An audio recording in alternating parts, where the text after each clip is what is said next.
Happy Tuesday, Run, Try, Bike, and Everyday Athlete community. Welcome to our Fireside Chat on the Everyday Athlete Podcast Network, which is now on its 148th episode, which is equivalent to almost 3 years at this point, which is crazy to think about.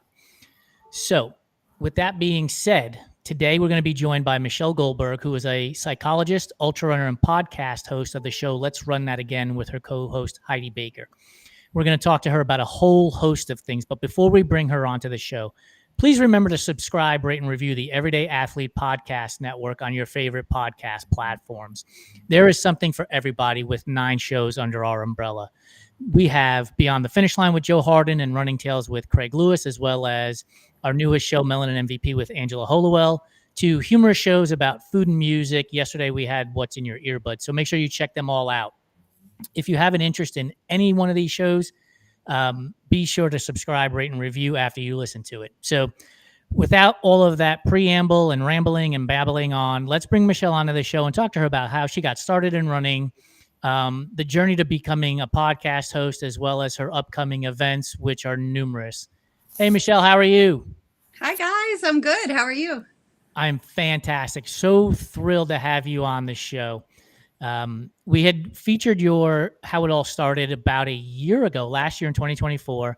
So it's kind of cool to, now have the audio visual portion of the written word. I'm super excited. Thank you, guys. No problem. If you've listened to our show ever, you know that there is a icebreaker question. You seem already prepared for it. Yep. Pineapple on pizza. Oh, by the way, I found out that you're a Northeasterner, so this is going to be really interesting. Pineapple on pizza, yay or nay?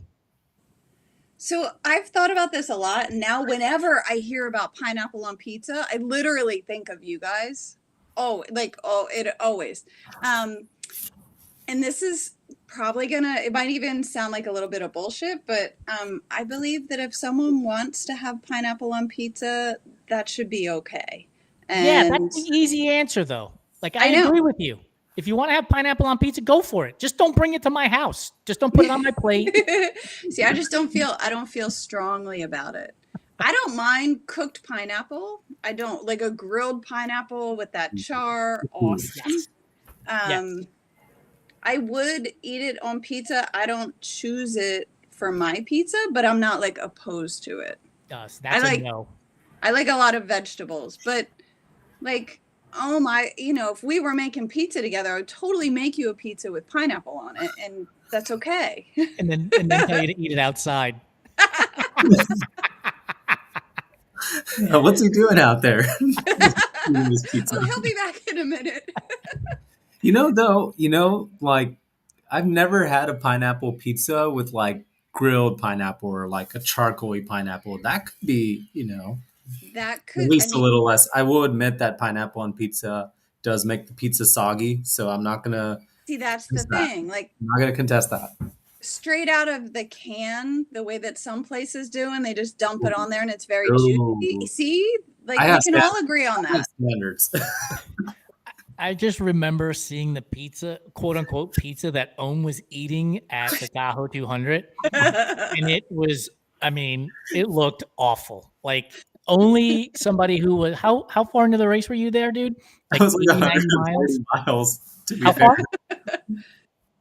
I was 140 miles into the race. 140 miles into the race. Like, it probably tasted like heaven. It looked like shit, but it probably tasted like heaven. It was heaven because, you got the pineapple for inflammation and carbs, and you have like sauce. And I'm obviously like, I can't handle dairy, and I got tired of their vegan cheese not melting. So I'm just sitting there with like my sauce bread with pineapple and calling it a pizza. It is funny, like when you're so far into a race and you're so friggin' depleted, how the most basic like school lunch thing just tastes like divine, like so good. Shout out to my newest friend, Caden S on YouTube, commented, "I don't like pineapple." Sounds good. Anyway, so we're talking about getting deep into races, and I had a whole list of questions, but let's just jump right into the training for Cocodona, because that's going to be a long distance race for you. Yeah. And I'm excited to talk about this. how has training been going? How has it been different than any of the training that you've done for the 100 milers, of which you've done 10 so far? How has it been different? What have you learned about yourself along this journey? So when I think about training for a race or like getting ready for a race, one thing I will say is I don't train to race. I race because I am trained. So like I'm gonna run anyway. And I guess the mindset difference for me is that I'm going to do the work. I'm going to do the running anyhow. I don't do it for a race always specifically, but I'll build and I'll add that specificity,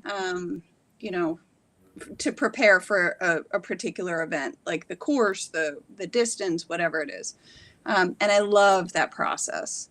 I love getting ready for something big, doing like a lot of big efforts, a lot of big back-to-back runs. I'll do a lot of just fun, like solo 50Ks, just to go get time on feet and go on little adventures around the city. So for Cocodona, pretty much everything is leading toward that now. One thing that is different, I've started more specific like strength training, like working with a strength coach and like real weights. Yeah, not just the basic what I've always done, but like actual strength training. And I do like that does make a difference. And yeah, I mean, pretty much like the last couple races that I've done are like lead ups to Cocodona. And in the next couple of months, I'll just continue building and building, a lot more elevation, a lot more strength work, adding the miles. I'm going to make this difficult for you and remove you cannot say the finish line. So what's the thing you're most looking forward to compete at this event? There is something really magical about being in the desert at different times of the day.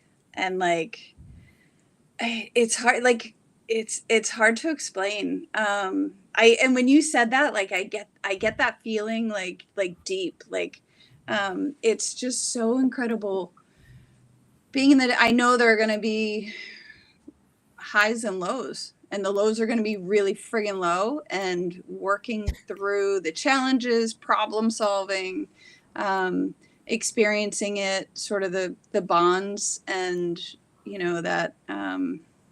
that community and the whole experience along the way.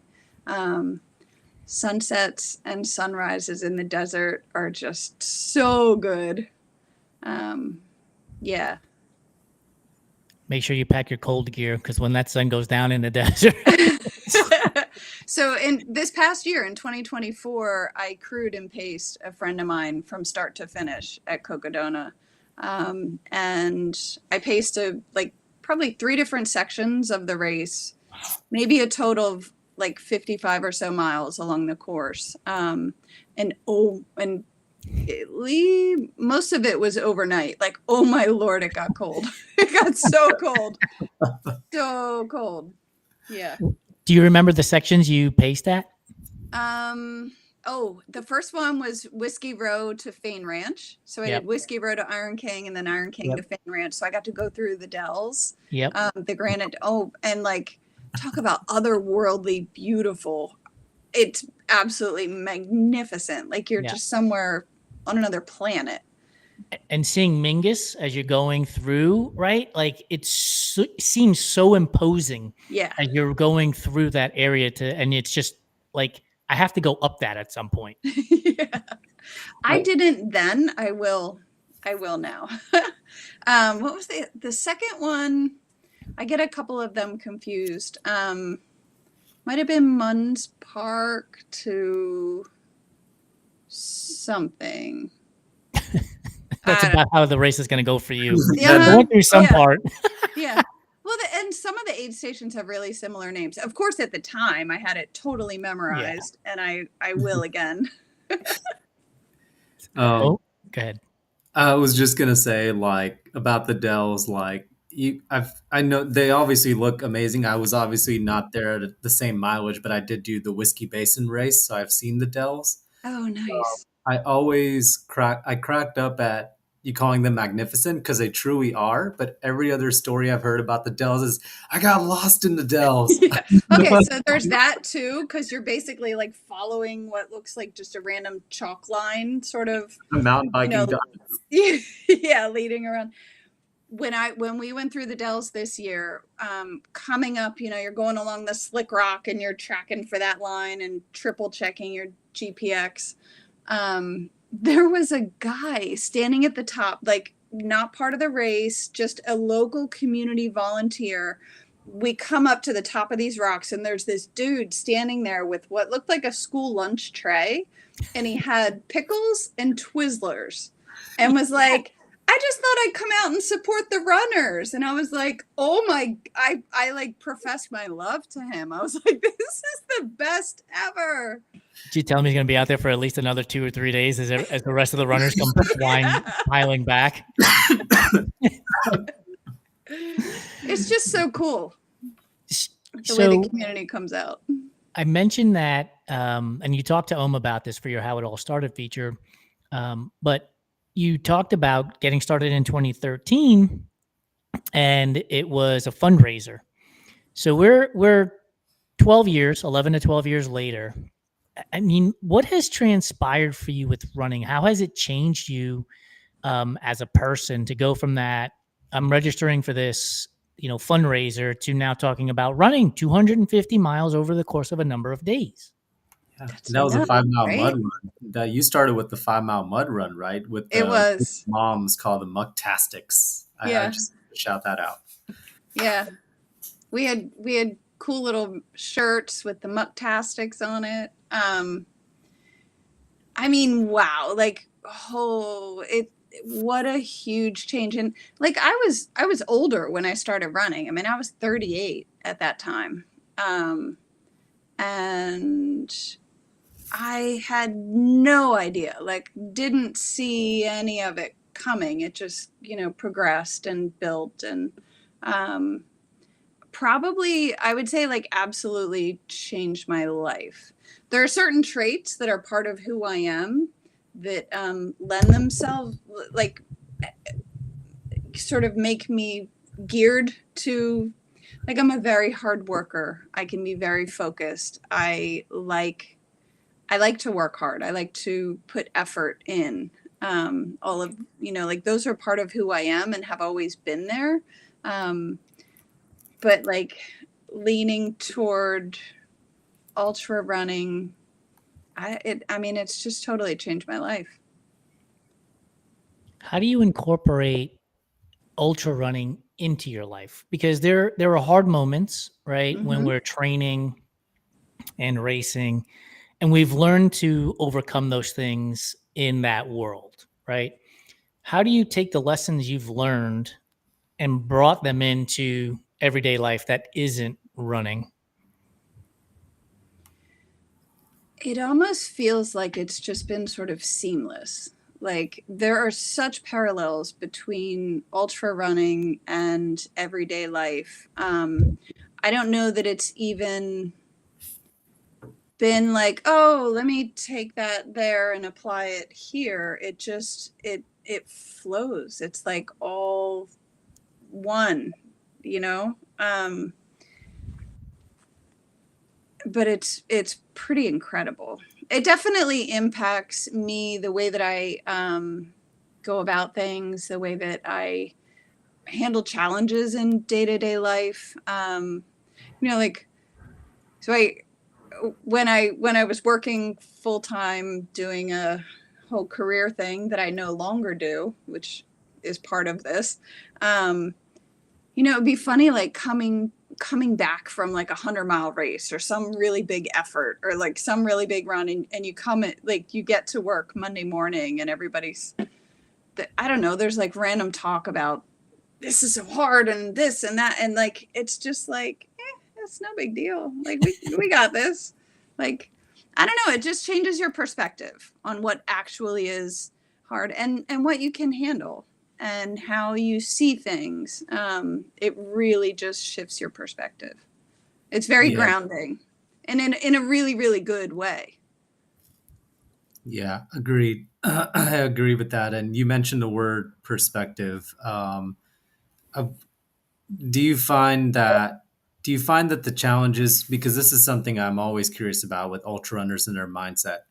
So for me personally, I find that challenges in my life aren't easier, but I do find that the way I have perspective on them and the way my shoulders are in handling them, like my shoulders are broader. Yeah. Like it might not even be that. It might be that you're looking at it from a different box or like a different angle because you've now had this like transcendental experience is what I would call it. So for you, like, do you find that the difficulty of those challenges is the same or different? And it's just your perspective that's changed, or how has that impacted the whole big picture for you? I would say yes, because it's not like it's not a panacea. It doesn't solve everything. Just, I mean, like, life is still hard, and there's still a lot. It, I think you're leaning toward delusional if you start thinking that it's not. Right? Yes. Um, yeah, it doesn't dilute challenges in any way, but it shifts your perspective in knowing that no matter what it is, I can handle it. Like, it might suck right now, and I might feel totally and completely overwhelmed and stuck or lost or whatever it might be, but you sort of have a deeper resolve in knowing that I'll find a way through this. You know? 100%. And that's kind of the ethos for our business, right? Like we don't believe in failure, right? We believe it's a building block to success, and that gives us the Yes. freedom to try things, to take risks on things. Yep. And so I'm wondering about this idea of launching a podcast, right? The joke is, should I start a podcast? And everybody's like, no, there's a bazillion podcasts about running or ultra running or whatever the topic du jour is.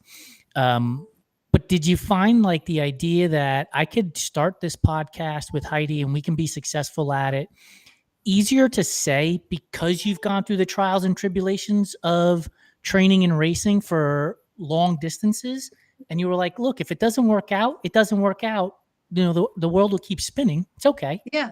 Yeah. Pretty much. I mean, pretty much. There wasn't. It came about so organically. It wasn't even like it just happened, and all the pieces kind of came together and it flowed. Um, and there wasn't a tightly wound sort of expectation for, oh, it has to be this or it has to be that. It's like, hey, let's just give it a shot. Let's see what we can do.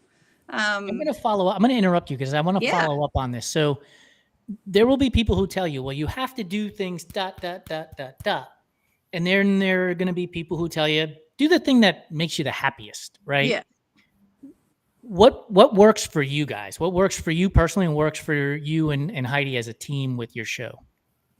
I think more figuring out what makes us happy and what would let us sort of be true to ourselves, and trying not to get hung up. I mean, obviously you want to be open, like, we're open to feedback. Like, you want to be open to feedback and maybe what people are looking for or that type of thing, but that doesn't someone else's expectations doesn't necessarily drive the boat. Yeah, I say this all the time, right?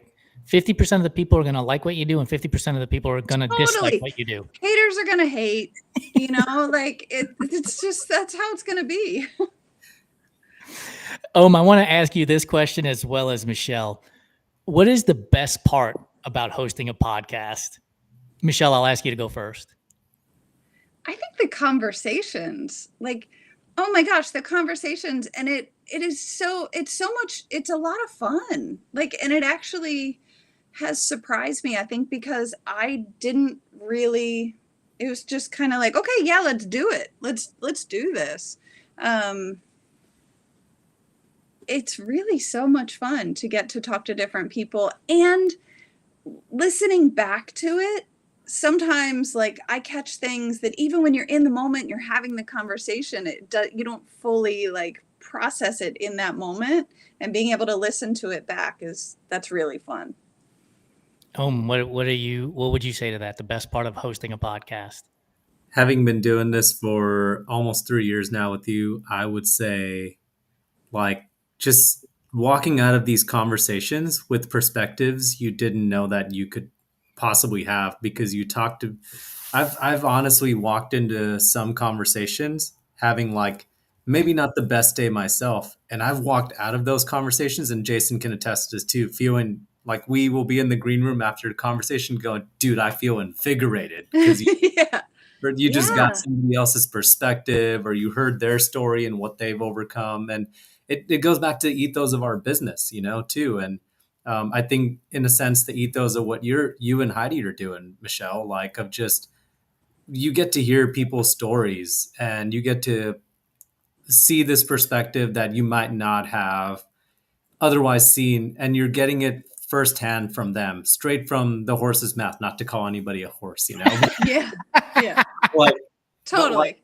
you're hearing it firsthand from them and seeing it. And I mean, you're not just hearing it, you're feeling it. Like you Mm-hmm. can feel the spark and the emotion, you can see it in their eyes. And when you've done this a while, like you just have like happy moments and sad moments, and you just like you live through all these emotions with Yeah. your guests. And I think that's my favorite part. Yeah, for me, it's when the guest is like, that's a really good question. Yeah. Because we do our shows live, right? The fact that they're like, that's a really good question means they're totally unprepared for it Right. and they have to think about it. And the answer that you're going to get is open, honest, and vulnerable. And I just find that to be uber satisfying when we have these conversations. I love to hear somebody go, that's a great question. I've never been asked that before. So I'm going to flip the script now. I'm going to ask Ohm first. Worst part about hosting a podcast. So Michelle, you get to think about it. Oh man. Especially when it comes to hosting a live show, just the myriad of technical issues that we've had. Yeah. I remember when we had a shout out to, we couldn't get Holly Ryerson on the show for 10 minutes. Well, I had to help Katra Corbett and I had to figure out her AirPods and the meta situation for 15 minutes. Shout out to Katra. Just, oh my goodness. Just people like switching rooms in the middle of their shows, and none of this to say like it's really the worst thing per se, but it's just all the surprises that you'll get are just hilarious. And I think you learn with experience just to take it in stride. But man, I would say if they could take away one thing from podcasts and take away all the technical issues, I can't tell you how many times when we started the show, we were like, fuck meta. Should have made t-shirts. Yeah. Or maybe in your case, Michelle and Heidi, maybe like Riverside, like what is Riverside doing right now? What about for you, Michelle? What's a topic that you and Heidi after a show, you're like, God, I can't believe we have to do X now. I mean, honestly, there hasn't really been anything. Probably one of the harder things is just like scheduling, like logistic, just coordinating schedules. Yes. But I think we've got that figured out now. We really haven't had any major issues. And yeah, I mean, there hasn't been anything really negative that I can think of. What do you hope to get out of the podcast in the long run, right? So 11, 12 years ago, you started running and now you have a podcast. So fast forward 11, 12 years, it's 2035, 2036. Where do you hope the podcast has been able to take you? Not necessarily where it is in number of downloads and all of that stuff, like counting metrics, but like, where do you hope it takes you? Whether that's physically, you're doing a live show, or, emotionally, spiritually, like, where do you hope the show takes you? To be honest, I don't have any preconceived notion or like expectation or I really haven't thought about where it would take me or what long-term goal I might have for it. I really just hope that somebody somewhere can get some value out of hearing these conversations and can listen and feel a little bit maybe less alone in how they're feeling about this. Like, what we do is hard. You have to be willing to get vulnerable, get very friggin' uncomfortable, and just take a massive risk to do the type of endurance events that we do. And like, at the same time, oh my gosh, if people would just be willing to put themselves in that position, the gains and the growth and the incredible opportunities that you can have are so boundless and are like so huge that I want everybody who has interest to do that and to give themselves the chance.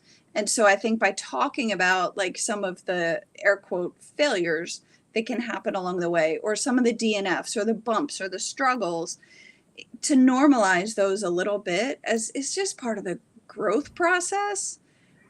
I want to reduce the fear that other people might have in taking the chance. Like, does that make sense?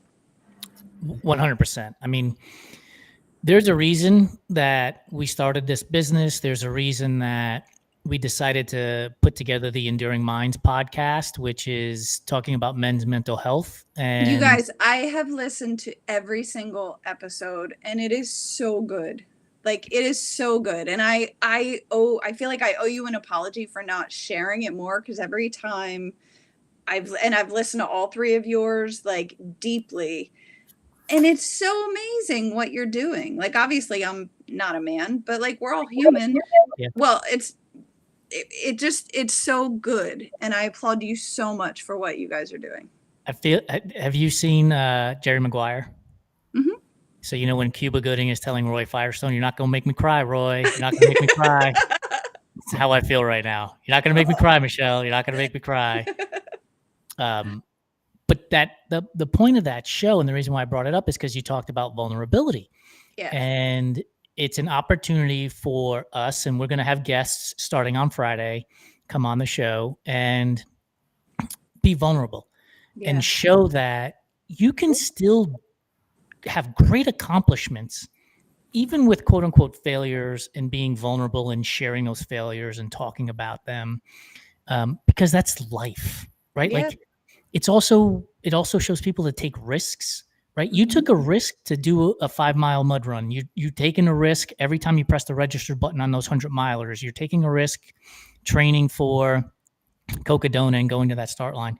You took a risk at Dark Anchor. You've taken a risk at Javelina, right? These are all risks that you've taken.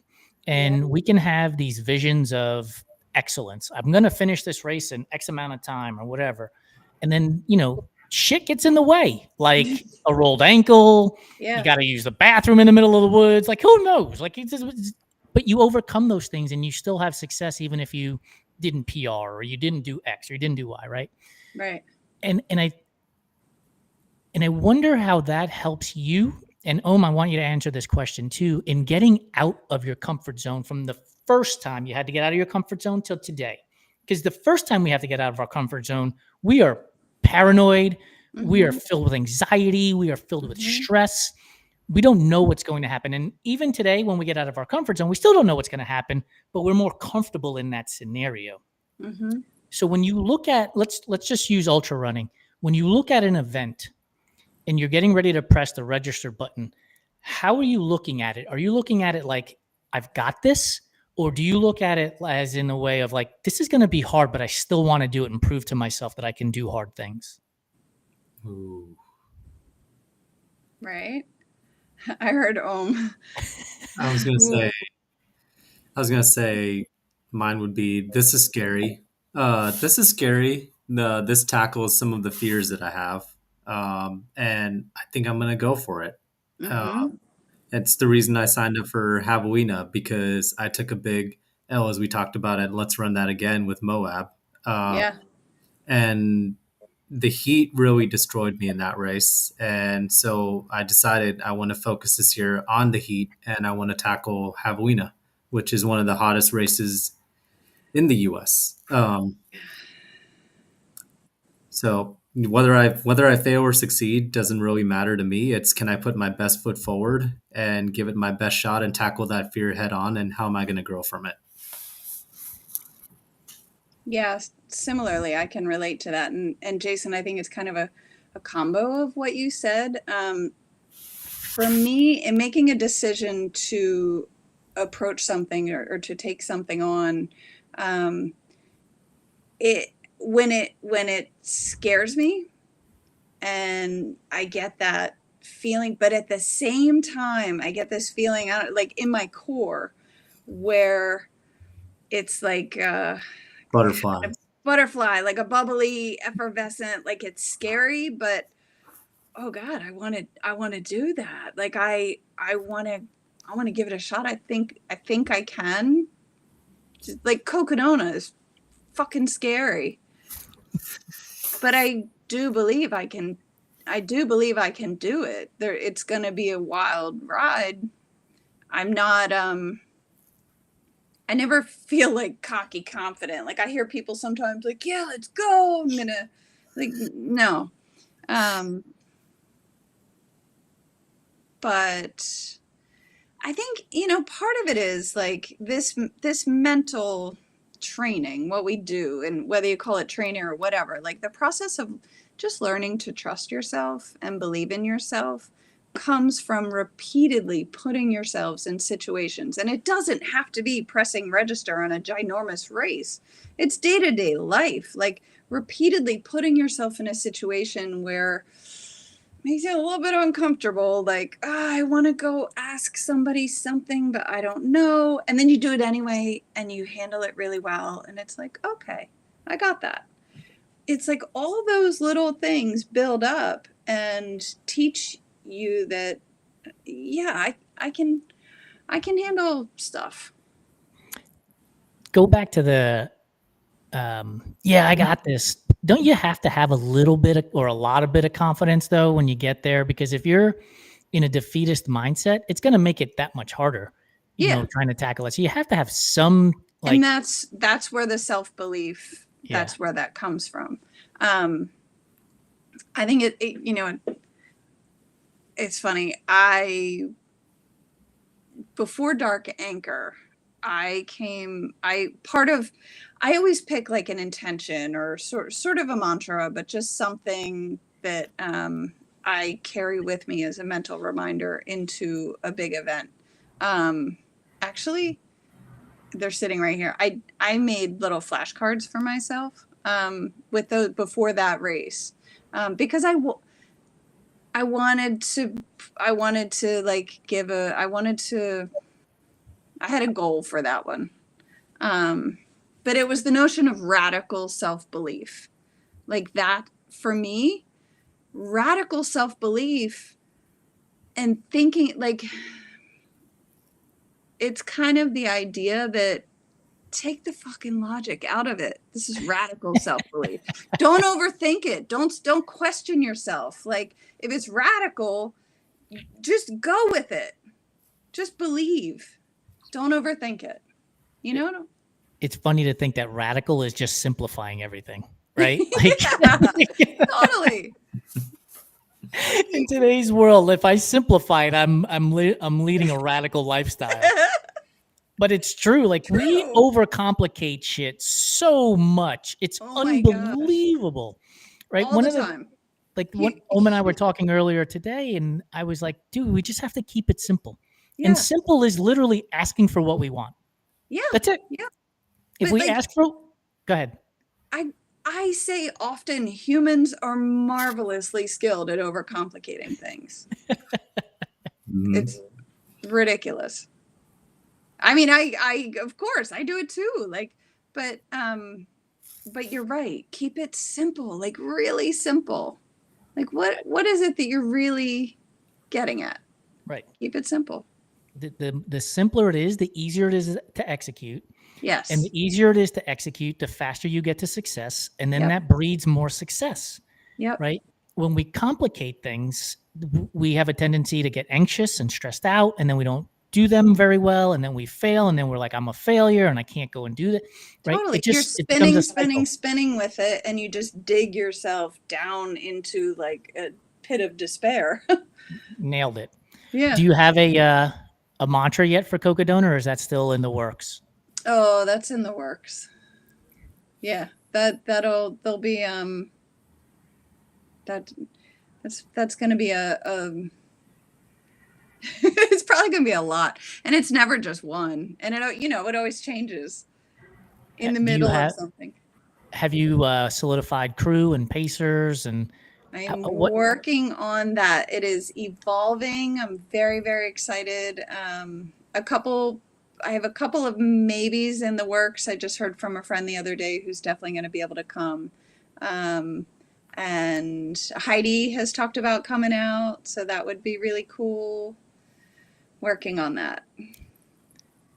Om can attest. It's a big ask, Yeah. I'll let you talk about that part because you just went through a year of trying to get people to come out and pace and crew you.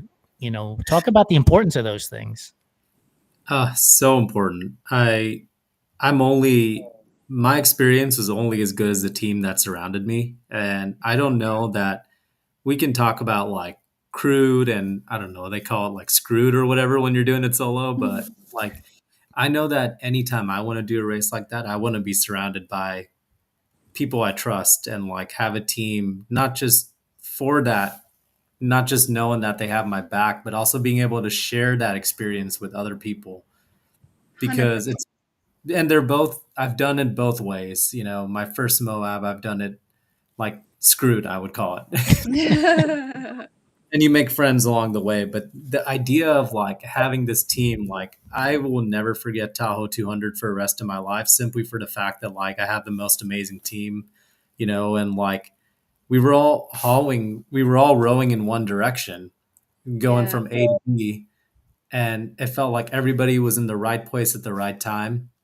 And yeah, just being able to share that experience and create those memories is the thing that is going to stick with you forever, not how many miles you did and how your toenail was at mile 137, sauce spread you had or whatever. Like those, actually, maybe the sauce spread, that story will stick, but, but like the memories are what stick, Like when from running hundreds, and you'll learn soon enough. Like you might fall. There's going to be dirt and grime and sweat and Yeah. snot probably.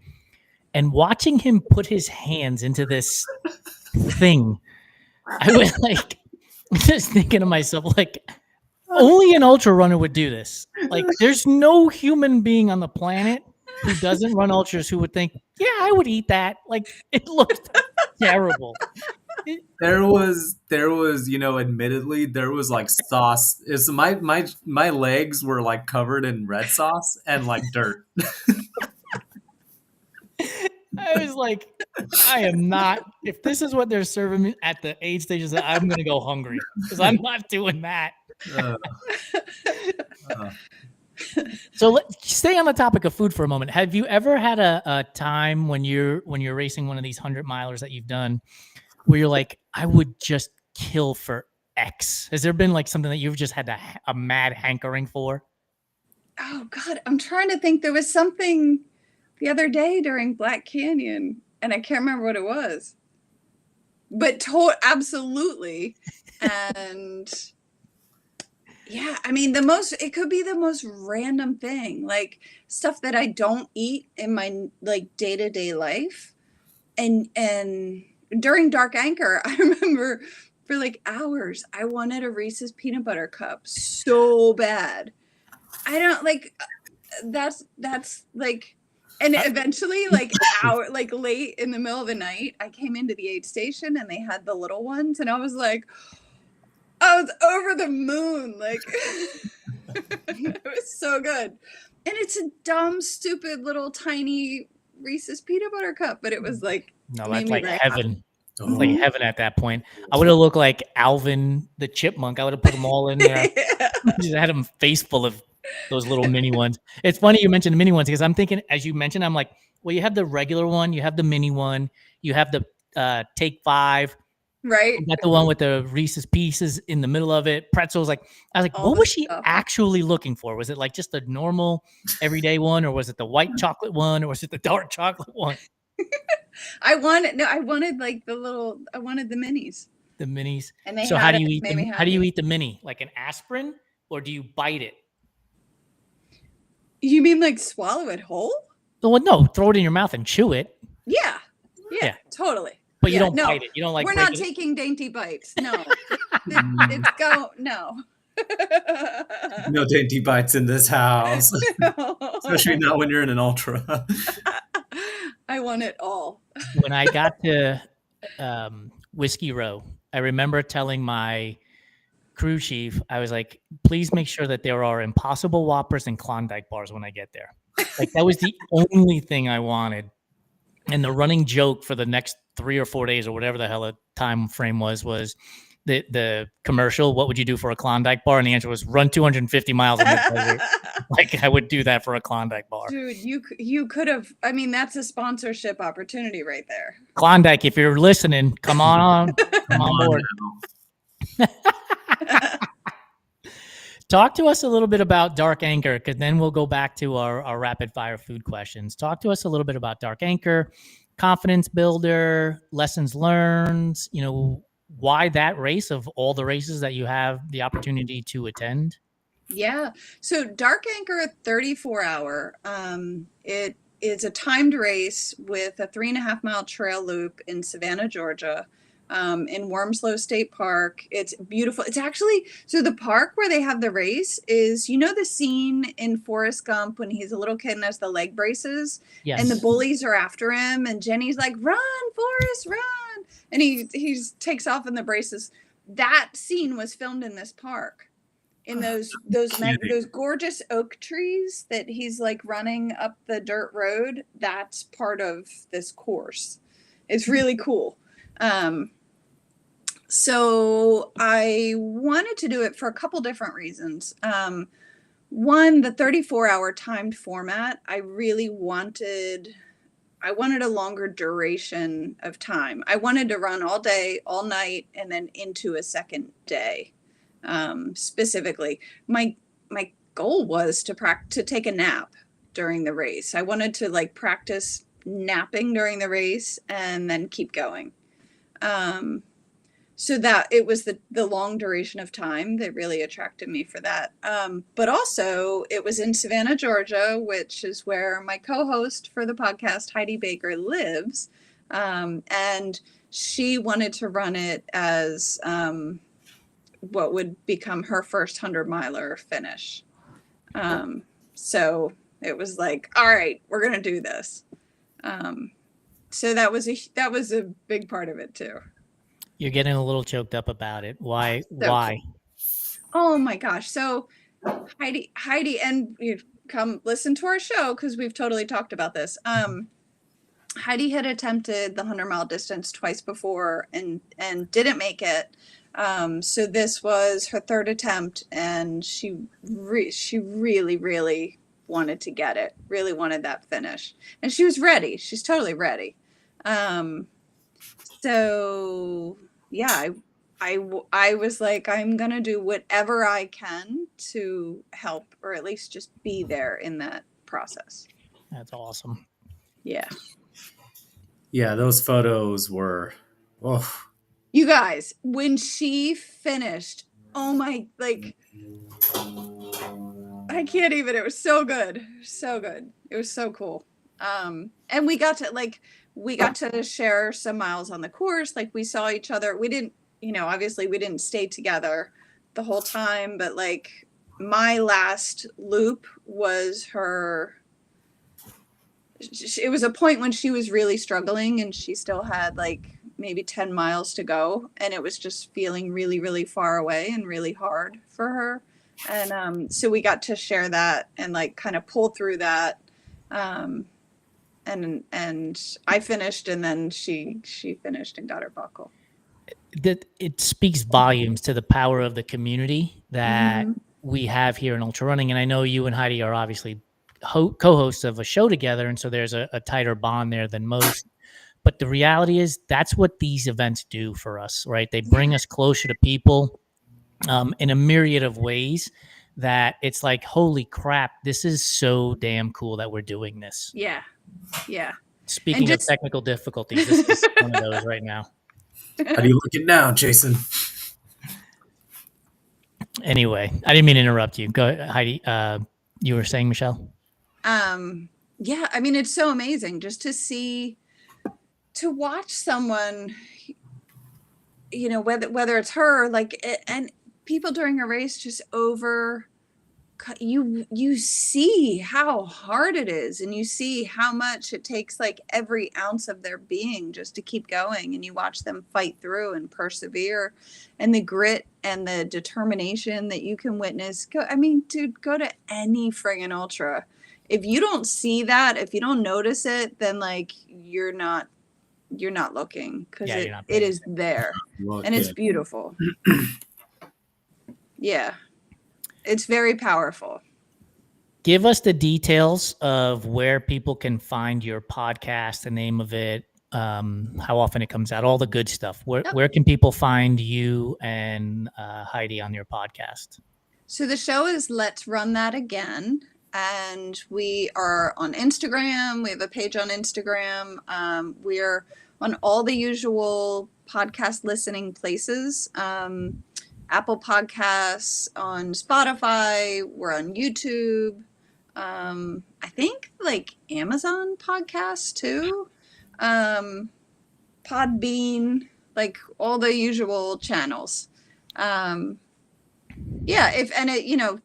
Check us out if you're interested in coming to join us on the show. Reach out through Instagram. It's just really fun. Make sure you subscribe, rate, and review to their show and wherever you get your podcasts. So you ready for, I guess this would be my favorite part of hosting a podcast, which is I get to talk about food. We call these rapid fire food questions, but they're really not rapid fire. Feel free to take your time to answer them. Are you ready? Yeah, I'm ready.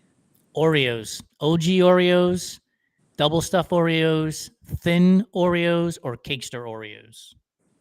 Okay, no Cakester. That's a little weird. Double stuff is a little bit too much. So I like the OG size. And until this past weekend, I would have said OG original flavor. However, post Malone Oreos, yes, holy shit. Oh my God, they're so good. Took the words right out of my mouth. So for Black Anchor, or no, oh my God, where am I? Dark Anchor. Black Canyon, which I just ran a couple days ago, and my brain is still fried. I think I'm still half asleep I got back from Arizona late last night. For Black Canyon 100K, we picked up a package of the Post Oreos. Whoa. First of all, they smell amazing, and they're so good. They're so good. So should I call Oreo? Because I came up with the Oreo 100, and I need them to be a sponsor.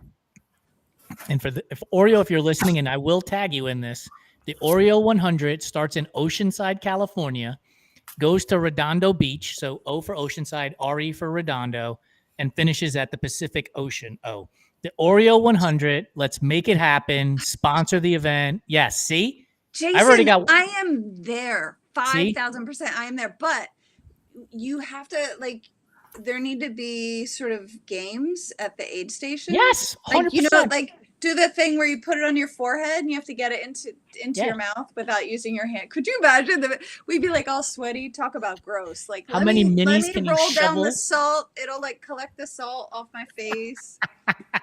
Ultra. How many minis can you shovel in at one time? Absolutely. We're doing it all. Let's do it, Oreo. Oreo. Licorice, red or black? Ooh, red.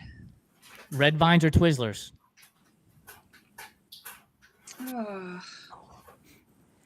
So I used to really like Twizzlers. Recently, they're a little waxy. Oh, how about Nibs? Oh, very good call. Very good call. Before I go to the next one, shout out to Snuggly Viking. He said, I legit got misty when I was following Heidi's journey at the race and watching her recaps on social because it felt like I got to be there with her and she was so happy to finish. So that's awesome. Again, power of the community. That's shout out to Snuggly Viking, who is Albie Day, Yep. who is so awesome. He ran Black Canyon this weekend too. Fantastic. Yeah. Back to the hard hitting journalist questions we like to ask. Peeps. Are Peeps a real candy or are they just doorstops covered in glitter? Peeps are so unique. It's a very unique product because they can be both. They are a real candy. Yes, they're better when they're a little bit stale. But like, dude, you can make some artwork out of Peeps. Legit. Okay, I'm not even lying. You want to hear a funny story? When I was working on my doctorate at Penn, it's a very serious place. Like people take things very seriously. And at Easter time, I got Peeps, and I took a toothpick and I made a little sign, and I wrote "Peep Show" on it, and I like put it up in the windowsill in the stairway of our building. It was there for like a day or so, and then it disappeared. But somebody ate the stale peep. The Peep Show peep. You thought she was going to tell us about peep jousting? Yeah. I thought we were headed there too. We've done 148 shows. We've only heard that one. So I was like, oh my goodness, we've got a second peep jouster. Do you know what that is, Michelle? No. So you put the toothpicks in the beaks and then you put them in the microwave and they expand. And so they're, knocking their toothpick swords against each other. That is also brilliant. That's pretty good. That's it. That's the real. Welcome to the Fireside Chat brought to you by Runs Right Bike. Candy corn. Is candy corn a real candy or is it just earwax covered in sugar? It is a real candy. Oh boy. I know, but it is. It is a real candy. Candy corn, not the big giant pumpkins. That's a little too much. Like, you got to dial it in a little bit. And I do prefer the old school original candy corn. I don't like the ones with the chocolate. It's a little weird. It's just orange and orange, white, and yellow. Yeah. Grandma's candy jar. She's got the strawberry pack hard candy. She's got the butterscotch hard candy, and she's got the peppermint hard candy. Which one are you taking? I'm taking the strawberry because I regularly have a stock of the butterscotch hard candies. And literally, like, that is one of my favorite things during a run. Butterscotch? I specifically buy them for running. Like, and it started because I built like a company I used to work for. The woman at the front desk had the grandma's candy jar, and I would take the butterscotch hard candies. And somehow it just became like a go-to for runs for me. Are you a Werther's or a Brock's butterscotch candy? No, Brock's. Werther's is not the same. Yeah, it's the Brock's. It's the yellow ones. Yeah. We have found the butterscotch expert in our community. I love it. Creamy or crunchy peanut butter? Creamy. How do you make a peanut butter and jelly sandwich? Do you put peanut butter on one side of the bread and jelly on the other and smash them together? Or do you put peanut butter and jelly on the same slice of bread and then fold over the top? I was absolutely fascinated by the conversation that you guys had with Corey Waltering about this. Because I think Jason, that was when you revealed your peanut butter sandwich making methods. And I was like, what? No, peanut butter on one side, jelly on the other side, and then you put them together. Nope, all on one slice of bread and then fold it over. Are you a rectangle person, a triangle person, 4 squares, or 4 triangles? Okay. If it's a day-to-day peanut butter and jelly, not like during a run, then it's diagonal. Okay. but peanut butter and jelly is like a go-to for a long run. Yep. In which case I cut them in cute little squares. I'll cut it in 4 because 2 of the square pieces fit in the snack side Ziploc bags. Yep. So like for a 100-mile race, and like anyone who's ever crewed me or come along for one of these has seen the process. I'll get a whole loaf of bread and I make all my little baby sandwiches, and I put like, I'll have like a whole bunch of little snack size Ziploc bags with the little tiny squares, and I'll just have them shoved in everywhere. And whenever, if I have crew there, like, or if it's a looped race, of course they're in one spot, but yeah, they fit in your pack easily, but the diagonal cut you can't fit in a Ziploc bag like that. Do you, when you cut them in your 4 little tiny squares, do you eat them pinkies up because they're now finger sandwiches? Got to get fancy Just out by here. the fistful. Just Yes, like the little peanut butter Reese's cups. Just toss them all in there. Red velvet. But I do like a diagonal cut sandwich. Champion. It's the champion way to cut a sandwich is on a diagonal, so that you can get that little angle in there and get as much surface area into your face hole as possible. Totally true. Red velvet cake. Is red velvet a real flavor, or is it just chocolate cake dressed up to go to the prom? It is a dressed up cake, but it's sort of fascinating to me. Why? Because why do they even do that if it doesn't taste like anything different? Like, I don't get it. I don't get it. You know, there's a whole host of bakers out there right now, and I don't mean Heidi, who are like, look here, MFer, we got to put the alkalized cocoa in there, and there's the cream cheese frosting. And it's like, look, we get it. We're just having fun, people. Don't send us an email. Favorite flavor of ice cream is? That is such a tough one. Maybe like a mint chocolate chip or cookies and cream. Probably. So when I was a kid, my first job was I worked at Baskin Robbins for like 2 years, and you would get to have like a cup of ice cream for each shift, and I would routinely get little tiny bits of like all the flavors and make it into my one scoop because it's too hard to choose. Were you the kid at 7-Eleven with the Slurpees and pulling all of them into one? You were.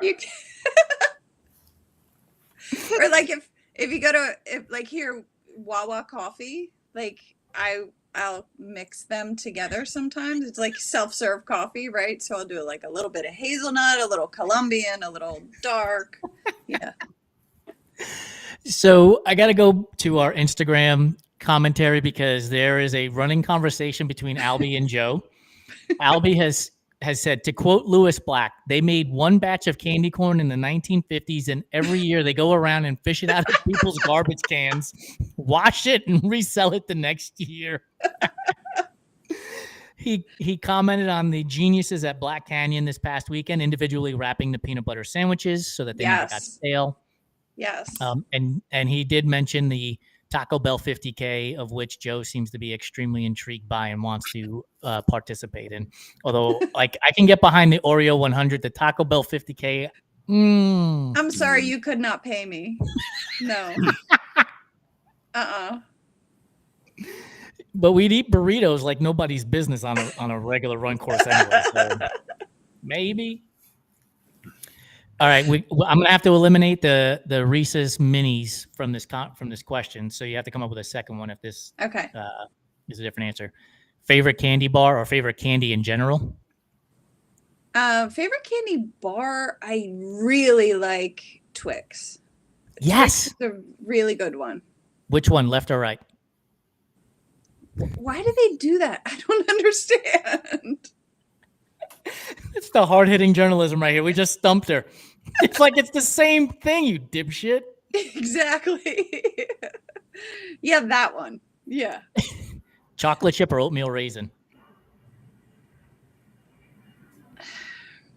Shoo, that is really tough.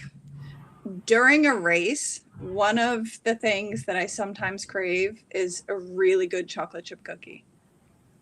Like a Chips Ahoy, like it's a little hard, or like No, I fresh want baked? like from like a bakery, from like the local coffee shop, like this is my fantasy, like that somebody will show up with like one of those really good fresh baked like gigantic cookies from the the local bakery or coffee shop or whatever.